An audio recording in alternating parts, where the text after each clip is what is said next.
नमस्कार साथियों, कैसे हैं आप। आशा करता हूँ ठीक होंगे आप। स्वागत है आपके अपने परिवार प्रकाश क्लासेस में।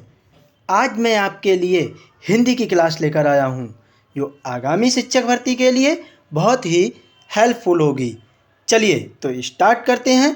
पहला क्वेश्चन आपके डिस्प्ले पर, नवरात्र में कौन सा समास है। साथियों, आपको बताना है कि नवरात्र में कौन सा समास है। ऑप्शंस, क्या बहुब्रीहि समास है, क्या द्विगु समास है, क्या कर्मधार समास है, क्या द्वंद्व समास है।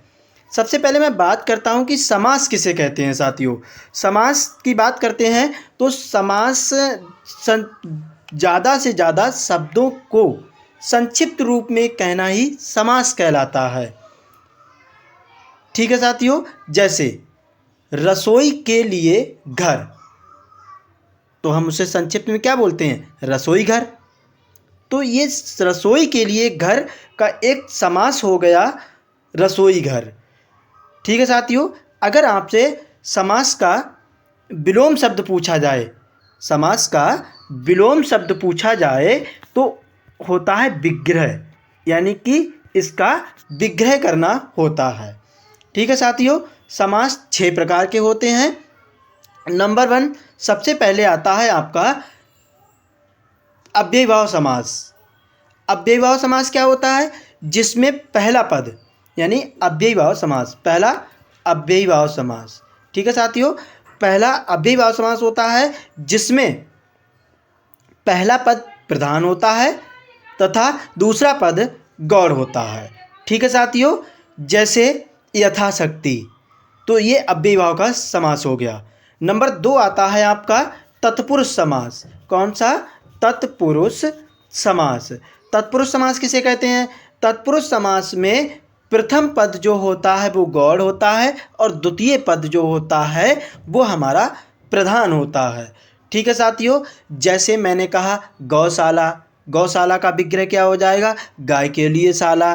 ठीक है साथियों, तो ये हमारा होता है तत्पुरुष समास। नंबर 3 पे क्या आता है साथियों, नंबर 3 पे आता है आपका द्विगु समास। कौन सा, द्विगु समास। द्विगु समास की बात करते हैं। देखो, द्विगु समास को पहचानने के लिए सबसे अच्छी ट्रिक मैं आपको बताता हूँ। द्विगु समास में क्या होता है कि पहला पद जो होगा वो संख्यावाची होगा।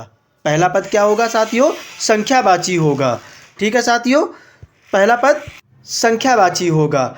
जैसे मैंने आपको कहा कि त्रिभुज, त्रिभुज, तो ये तिर क्या है, तिर की बात करते हैं, यानी 3 है, 3 भुजाओं का समूह, तो ये हो गया त्रिभुज, यानी कि द्विगु समास हो गया। कौन सा हो गया साथियों, द्विगु समास हो गया। फिर मैं बात करता हूँ अगला द्वंद्व समास। द्वंद्व समास में क्या होता है, द्वंद्व समास में दोनों पद प्रधान होते हैं, दोनों पद प्रधान होते हैं। और इसके पहचानने की ट्रिक क्या है कि दो शब्दों के बीच योजक चिन्ह लगा होगा, यानी योजक चिन्ह लगा होगा, और एक दूसरे के विपरीत होंगे, यानी कि विलोम होंगे। जैसे मैंने कहा माता पिता, माता पिता, सुख दुख, सुख और दुख। ठीक है साथियों, तो ये हमारा कौन सा हो जाता है, द्वंद्व समास। ये क्या लगा हुआ है, योजक चिन्ह लगा हुआ है, एक दूसरे के विपरीत भी हैं, तो ये हमारा द्वंद्व समास हो जाता है। ठीक है साथियों, अगले क्या है, कर्मधार समास। कर्मधार समास में क्या होता है, किसी की विशेषता बताई जाती है, तो उसे हम क्या कहते हैं, कर्मधार समास कहते हैं। जैसे नीलांबर, नीलांबर, नीलांबर में क्या है, नीला है अंबर, यानी कि अंबर कैसा है, नीला है, तो हमने अंबर की विशेषता बताई, तो ये हमारा कर्मधार समास हो गया। नंबर 6 आता है आपका बहुब्रीहि समास। बहुब्रीहि समास क्या है साथियों, कोई तीसरा पद प्रधान होता है, उसे हम बहुब्रीहि समास कहते हैं। जैसे दशानन, दशानन का मतलब क्या होता है, 10 हैं जिसके आनन, यानी कि रावण की बात की गई है। ठीक है साथियों, तो ये हमारे क्या होते हैं, बहुब्रीहि समास होते हैं। हमने नवरात्र की बात की है, यानी नव का मतलब क्या होता है, 9 रातों का समूह, यानी कि संख्या की बात कर रहा है, तो संख्या के लिए मैंने अभी बताया साथियों आपके लिए क्या हो जाएगा, द्विगु समास। तो इस क्वेश्चन का आंसर द्विगु समास हो जाएगा। ठीक है साथियों, आशा करता हूँ आपके लिए समझ में आ रहा होगा। अगला क्वेश्चन आपके डिस्प्ले पर, उल्लास का संधि विच्छेद क्या हो गया। अगला क्वेश्चन है संधि से, उल्लास का संधि विच्छेद क्या होगा। देखिए साथियों, किसी भी शब्द का अगर संधि विच्छेद करना है तो उसे तोड़ लीजिए। उल्लास को हम तोड़ेंगे, उल्लास को कैसे तोड़ेंगे, यानी कि उत धन लास, उत धन लास। तो ये उत ता है और ला है, यानी व्यंजन व्यंजन आपस में मिल रहे हैं, तो ये हमारा क्या हो गया, यानी कि व्यंजन संधि हो गई। कौन सी संधि हो गई साथियों, व्यंजन संधि। ठीक है, तो इसका आंसर क्या हो गया साथियों, इसका आंसर यानी उत धन लास, यानी उत धन लास गा इसका करेक्ट आंसर हो गया। ठीक है साथियों, अगला क्वेश्चन, निम्नांकित में से देशज शब्द को चुनिए। अब देशज शब्द क्या होते हैं, देशज शब्द का मतलब होता है कि जिनकी उत्पत्ति का हमें पता ना हो, वो हमारे देशज शब्द होते हैं, और जिनकी उत्पत्ति का पता हो वो हमारे विदेशज शब्द होते हैं। ठीक है साथियों, तो तत्सम शब्द, मैं सबकी बात करता हूँ, तत्सम शब्द किसे कहते हैं, जो संस्कृत से उठ करके ज्यों के त्यों हिंदी में प्रयोग किए जा रहे हैं उन्हें हम तत्सम शब्द कहते हैं। इसके बाद आता है तद्भव शब्द। तद्भव शब्द किसे कहते हैं, जो संस्कृत से उठ करके चेंज होकर के हिंदी में प्रयोग किए जा रहे हैं उन्हें हम तद्भव शब्द कहते हैं। ठीक है साथियों, इसमें हम देशज शब्द की बात करते हैं। करम, करम क्या है, हमारा तत्सम है, तद्भव है, सॉरी, परिवार भी तद्भव है, किशन भी हमारा तद्भव है, लेकिन गड़बड़, गड़बड़ का हमें पता ही नहीं है कि उत्पत्ति कहाँ से हुई है, तो ये हमारा गड़बड़ क्या हो जाएगा, देशज शब्द हो जाएगा। ठीक है साथियों, अगला क्वेश्चन, निम्नांकित में से एक संयुक्त स्वर है। अब आपको संयुक्त स्वर बताना है। संयुक्त स्वर का मतलब होता है कि दो स्वरों से मिलकर कौन सा स्वर बना है उसी को हम संयुक्त स्वर कहते हैं। आ क्या है, अकेला है, ये तो अकेला है, यानी कि ये क्या हो जाएगा, हरस स्वर। पीछे वीडियो में मैंने आपको सब स्वर बता रखे हैं, एक बार जरूर पीछे वाली वीडियो देखिएगा। हरस स्वर है। ठीक है साथियों, ये कौन सा है, ये दीर्घ स्वर है, यानी कि बड़ा आ है, बोलने में ज़्यादा टाइम लगेगा। छोटी ई, ये भी हरस स्वर है, यानी सॉरी, ये भी क्या है, हमारा हरस स्वर है, क्योंकि इसे कम बोलने में कम टाइम लगता है। लेकिन औ क्या है, हमारा दो वर्णों से मिलकर बना है, दो स्वरों से मिलकर बना है, तो ये हमारा संयुक्त स्वर हो जाएगा। ठीक है साथियों, अगला क्वेश्चंस, तुम, वह और मैं पिकनिक मनाने जाएंगे, ये वाक्य किस वचन में है। अब हमें बताना है, वचन का ये क्वेश्चंस लिया गया है, क्या बहुवचन में है, क्या द्विवचन में है, क्या एक वचन में है। साथियों, वचन, एक वचन का मतलब क्या होता है, जिसमें एक वस्तु की बात की गई हो। ठीक है, द्विवचन का मतलब जिसमें दो की बात की गई हो, और बहुवचन का मतलब क्या होता है, एक या दो से ज़्यादा की बात की गई हो। अब इसमें क्या है देखेंगे, तुम, वह, मैं, यानी दो से ज़्यादा हैं, ज़्यादा हैं दो से, तो ये कौन सा वचन हो गया, यानी बहुवचन हो गया साथियों। कौन सा वचन हो गया, बहुवचन हो गया। ठीक है साथियों, अगला क्वेश्चंस,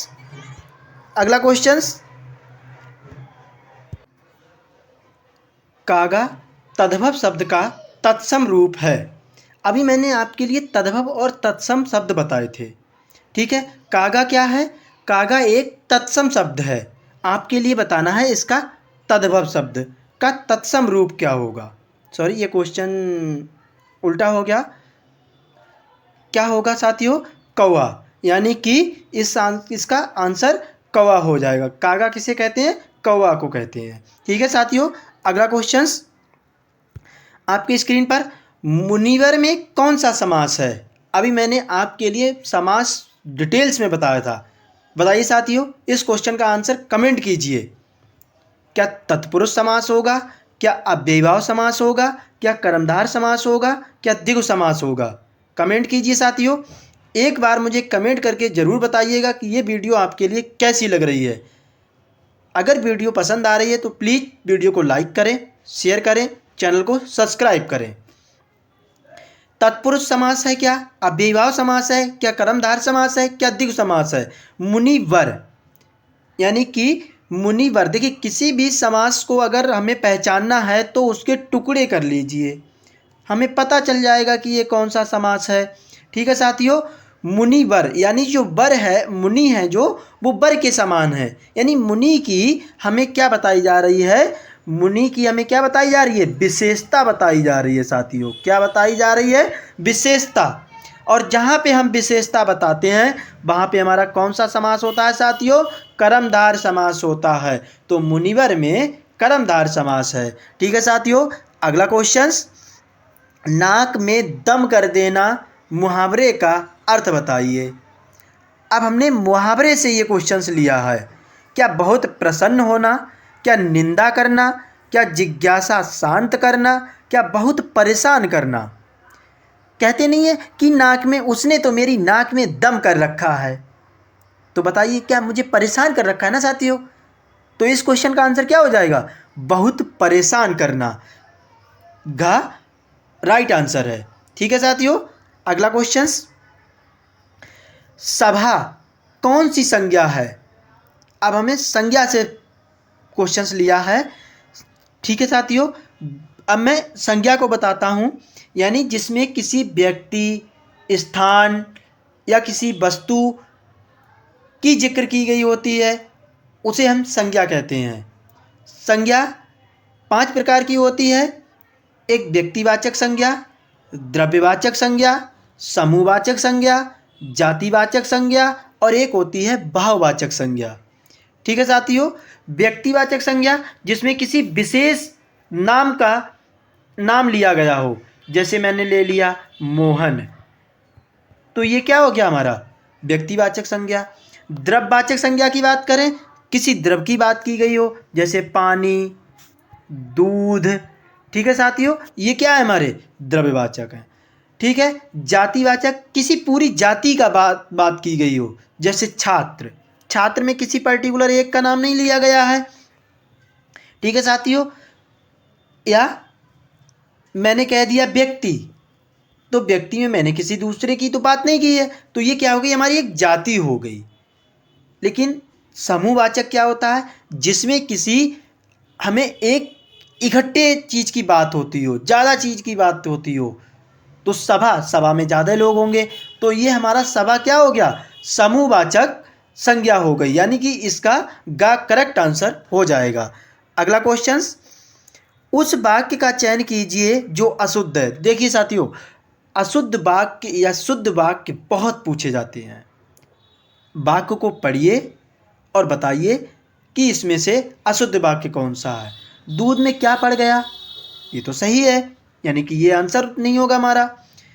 वहाँ पहुँचने की व्यवस्था करें, बिल्कुल सही है। मंत्रों का सही उच्चारण करो, ये भी सही है। लेकिन गीता सबसे श्रेष्ठतम ग्रंथ है, इसमें क्या मिस्टेक है, श्रेष्ठतम भी लगा रखा है और सबसे भी लगा दिया। गीता श्रेष्ठतम ग्रंथ है, इसका शुद्ध वाक्य होगा। ठीक है साथियों, तो ये हमारा खा नंबर जो हो गया अशुद्ध वाक्य हो गया। अगला क्वेश्चन, अर्थ की दृष्टि से वाक्य के कितने भेद होते हैं, ये आपको बताना है। क्या 2 होते हैं, क्या 8 होते हैं, क्या 6 होते हैं, क्या 4 होते हैं। बताइए साथियों, कमेंट कीजिए। गुड, यानी कि 8 होते हैं। अर्थ की दृष्टि से वाक्य कितने प्रकार के होते हैं, 8 प्रकार के होते हैं। ठीक है साथियों, अगला क्वेश्चन, जय का विलोमनार्थी शब्द क्या होगा। क्या अजय होगा, क्या विजय होगा, क्या पराजय होगा। जय का मतलब यानी उसकी विजय हो गई, लेकिन हार का मतलब क्या होता है, पराजय। तो जय का विलोम जो होगा वो पराजय होगा। ठीक है साथियों, अगला क्वेश्चन, वृद्धि का विलोमानार्थी शब्द क्या है। अब विलोम से लिया गया है तो वृद्धि का क्या होगा, किसी चीज़ की वृद्धि हो रही, यानी कोई चीज़ बढ़ रही है तो वो घटेगी, यानी विलोम क्या होगा, उसका घटना होगा, कम होना होगा, यानी उसका ह्रास होगा। तो इस क्वेश्चन का राइट आंसर गा हो जाएगा। ठीक है साथियों, अगला क्वेश्चन, जिसे देखो वही खुश है। वाक्य में जिसे और वही कौन सा सर्वनाम है? जिसे और वही यानी एक निजता आ रही है ना साथियों, एक निजता की बात की जा रही है, तो ये कौन सा सर्वनाम हो जाएगा? यानी कि निजवाचक सर्वनाम हो जाएगा। कौन सा हो जाएगा साथियों? निजवाचक सर्वनाम हो जाएगा। यानी 14 नंबर क्वेश्चन का घ राइट आंसर हो जाएगा। अगला क्वेश्चन, व्याकरणिक रूप से शुद्ध वाक्य कौन सा है? अब हमें शुद्ध बताना है। अभी हमने पीछे क्वेश्चन लिया था अशुद्ध का, अब हमें शुद्ध बताना है। डॉक्टर साहब आपको बुलाए हैं, क्या आप बोलते हो ऐसा? आपको डॉक्टर साहब बुलाए हैं, क्या बोलते हो? डॉक्टर साहब ने आपको बुलाया है, क्या डॉक्टर साहब ने बुलाया है आपको? कमेंट कीजिए साथियों, कौन सा इसमें राइट होगा? गुड, यानी कि डॉक्टर साहब ने आपको बुलाया है, तो गा इज द राइट आंसर हो जाएगा। ठीक है साथियों, एक बार कमेंट करना कि ये वीडियो आपको कैसी लग रही है। प्लीज़ वीडियो को लाइक करें, शेयर, चैनल को सब्सक्राइब करें और शेयर करें। अगला क्वेश्चन साहित्य से लिया गया है। हिंदी को भारतीय संविधान में संघ की राजभाषा के रूप में कब मान्यता मिली? क्या 14 सितंबर 1949 को, क्या 14 सितंबर 1948 को, क्या 14 सितंबर 1953 को, क्या 14 सितंबर 1950 को? कमेंट कीजिए साथियों। गुड, देखिए अगर हमसे एक क्वेश्चन इसमें बनता है कि दिवस पूछा जाए, हिंदी दिवस कब मनाते हैं, तो हमारा हिंदी दिवस 14 सितंबर को मनाया जाता है, यानी 14 सितंबर को मनाया जाता है। ठीक है साथियों, लेकिन मान्यता कब मिली? तो ये 14 सितंबर 1949 को मिली थी। तो 16 नंबर का ए करेक्ट आंसर हो जाएगा। ठीक है साथियों, अगला क्वेश्चन, जिसमें बुढ़ापा ना आए, यानी एक वाक्यांश से ये क्वेश्चन लिया गया है। जिसमें बुढ़ापा ना आए के लिए एक शब्द होगा, क्या अजर होगा, क्या युवक होगा, क्या युवा होगा, क्या अमर होगा? बताइए, कमेंट कीजिए। गुड, यानी कि इसका अजर हो जाएगा। ठीक है साथियों, जिसमें बुढ़ापा नहीं आता है उसे हम क्या कहते हैं? अजर कहते हैं। अगला क्वेश्चन, गोल इनमें से कौन सा विशेषण है? यानी कि अब विशेषण से लिया, विशेषता से लिया गया, कोई चीज़ गोल है तो गोल क्या है उसका? बताइए साथियों, कमेंट कीजिए। गोल क्या है? एक गुड़ ही तो है। गेंद कैसी है? गुड़ है। गेंद कैसी है? गोल है, तो उसका क्या हो गया? एक गुड़ हो गया। तो गोल हमारा कौन सा विशेषण हो जाएगा? गुणवाचक विशेषण हो जाएगा। ठीक है साथियों, अगला क्वेश्चन, कोई इनमें से कौन सा विशेषण है? अब हमसे फिर से विशेषण का क्वेश्चन लिया गया है। कोई इनमें से कौन सा विशेषण है? बताइए, कमेंट कीजिए। कोई यानी कि एक सार्वनामिक विशेषण है। कौन सा? सार्वनामिक विशेषण है। ठीक है साथियों, अगला क्वेश्चन, पुस्तक कौन सा शब्द है? क्या विदेशज शब्द है, क्या तत्सम शब्द है, क्या तद्भव शब्द है, क्या देशज शब्द है? मैंने इनके बारे में आपको बता रखा है, एक बार फिर बता रहा हूँ। विदेशज शब्द किसे कहते हैं? जिनकी उत्पत्ति का हमें पता हो उन्हें विदेशज शब्द कहते हैं। तत्सम, जो संस्कृत से उठ कर के हिंदी में ज्यों के त्यों प्रयोग हो रहे हैं उन्हें तत्सम शब्द कहते हैं। तद्भव शब्द किसे कहते हैं? जो संस्कृत से उठ कर के हिंदी में चेंज होकर के प्रयोग हो रहे हैं उन्हें तद्भव शब्द कहते हैं। और देशज शब्द, जिनकी उत्पत्ति का पता ना हो, जिनकी उत्पत्ति का पता ना हो वो हमारे देशज शब्द होते हैं। लेकिन पुस्तक क्या है? एक तत्सम शब्द है। तो इस क्वेश्चन का राइट आंसर वी हो जाएगा। ठीक है साथियों, अगला क्वेश्चन, आचार्य रामचंद्र शुक्ल के अनुसार हिंदी का प्रथम महाकाव्य कौन सा है? वेरी इंपॉर्टेंट क्वेश्चन है साथियों, ये वेरी इंपॉर्टेंट क्वेश्चन है। आपको कमेंट करना है कि आचार्य रामचंद्र शुक्ल के अनुसार हिंदी का प्रथम महाकाव्य कौन सा है? क्या पृथ्वीराज रासव है, क्या बीसलदेव रासव है, क्या संदेश रासव है, क्या खुमार रासव है? कमेंट कीजिए। गुड, यानी कि पृथ्वीराज रासव हमारा आचार्य रामचंद्र शुक्ल का प्रथम महाकाव्य है। ठीक है साथियों, अगला क्वेश्चन, नाक कौन सा लिंग है? अब हमें लिंग पहचानना है। हिंदी में आपसे ये भी क्वेश्चन पूछा जाता है कि लिंग कितने प्रकार के होते हैं? तो लिंग 2 प्रकार के होते हैं, एक स्त्रीलिंग और एक पुल्लिंग। अब इनको पहचानने की बहुत सिंपल ट्रिक है, आंखों देखे ही आप पहचान जाएंगे। देखिए, जिसमें मेल की आवाज़ आए, मेल का साउंड आए, तो उसे हम क्या कहते हैं, पुल्लिंग। जैसे खाना खाया, गाना गाया, तो ये क्या हो गए, पुल्लिंग शब्द हो गए। स्त्रीलिंग जिसमें फीमेल का साउंड आए उसे हम स्त्रीलिंग शब्द कहते हैं।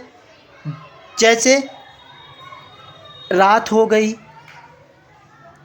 ठीक है साथियों, लाइट जल गई, तो ये हमारे क्या हैं, स्त्रीलिंग शब्द हैं। लेकिन नाक, बोल के दीजिए, नाक मेरा आ गया, क्या ये बोलते हैं, नहीं, नाक मेरी आ गई, नाक मेरी अच्छी है, नाक मेरी लंबी है, तो इसमें स्त्रीलिंग साउंड आ रहा है, तो ये हमारा क्या हो गया, स्त्रीलिंग हो गया, यानी कि ए करेक्ट आंसर हो गया। ठीक है साथियों, आशा करता हूँ कि ये बहुत ही आपको समझ में आ रहा होगा, वीडियो अच्छी लग रही होगी, प्लीज़ लाइक करें, चैनल को सब्सक्राइब करें। अगला क्वेश्चन, समास कितने प्रकार के होते हैं। मैंने आपको 2 बार इस वीडियो में समास बता रखे हैं, अब कमेंट कीजिए। मैं ये क्वेश्चंस आपको होमवर्क में दे रहा हूँ कि समास कितने प्रकार के होते हैं, मुझे कमेंट करना साथियों। अगला क्वेश्चंस, उसने ये घटना आँख से देखी, वाक्य में कौन सा कारक है। कारक कितने प्रकार के होते हैं, कारक भी 8 प्रकार के होते हैं साथियों। ठीक है, जैसे कर्ता ने, ये आपको लिखना है, कर्ता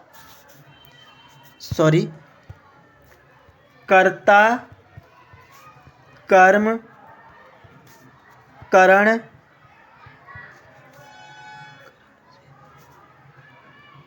अपादान अधिकरण।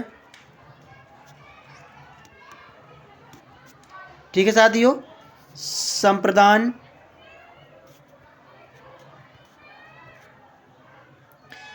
अधिकरण, संप्रदान और संबंध। ठीक है साथियों, तो ये हमारे कारक होते हैं।